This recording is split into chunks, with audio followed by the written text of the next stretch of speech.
Okay guys, this video is not going to be a very happy one. As you can tell by the title, this is my story about depression and how I did what I did to come over it. I first had depression when I was about 13, 14. I'm not going to go into the details why I had it for this one, but it was horrible. It lasted at least a year.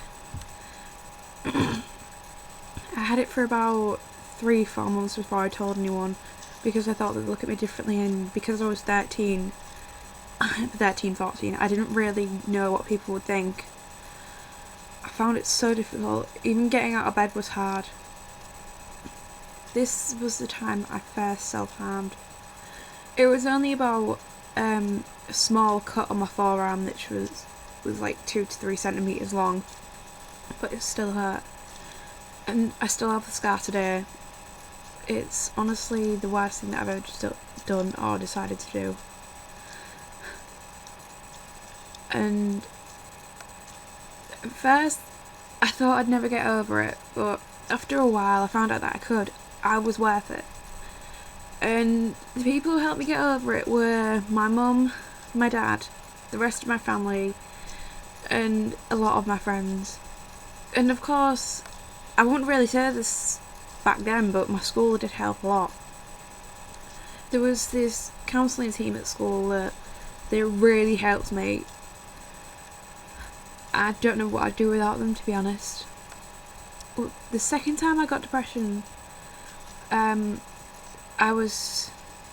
just turned 15. This time, I know what the cause was. It was bullying. No one deserves to be bullied for any reason. It doesn't matter if you're fat, thin, tall, short, anything. Like, even if you're deaf or blind, it doesn't matter. Everyone is the same.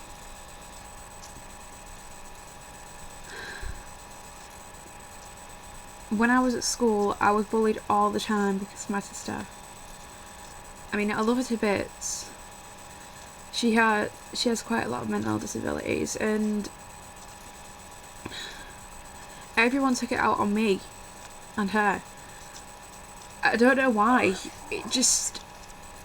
She's a person. Why bully her or bully me?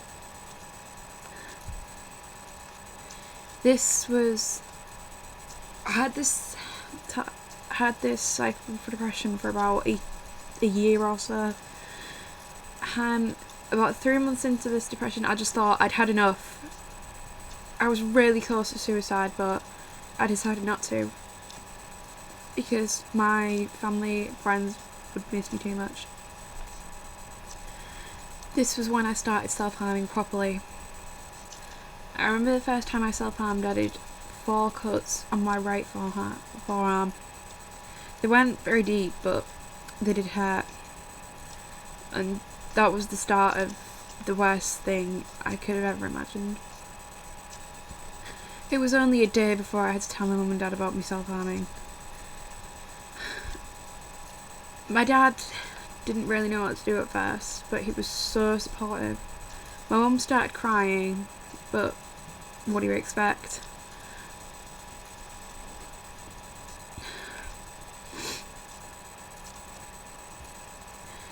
And after that, it was about a 3-month period before I started cutting again. I first started cutting on my arm.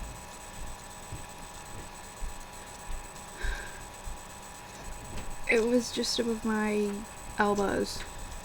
And then I started cutting on my leg because people started to notice the scars on my arm.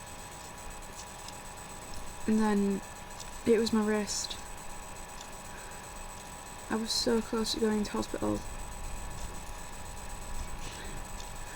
It was just unbearable. The pain was unbearable of it. No one should ever go through this.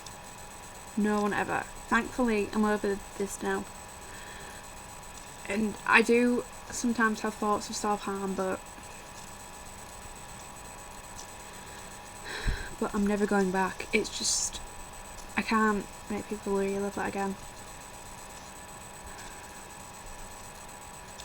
I don't ever want any of my friends, or anybody I know, or anybody who watches these videos to ever go through what I went through. A big part of me getting through depression and self-harm was music. I remember when I used to just run upstairs with my headphones, lock myself in my room, put music on full and listen to anything. It doesn't matter what song I was listening to, just listen. I listened to the passion in the person's voice who was singing. It made everything better.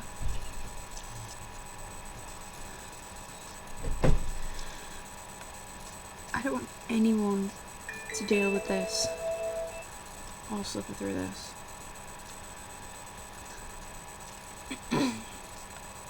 Thankfully, I'm okay now.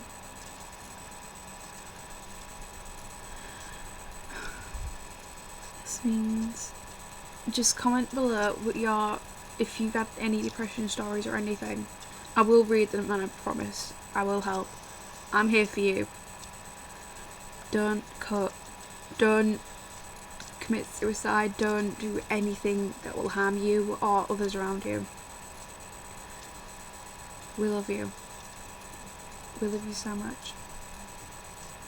This has been Honey and Cupcakes.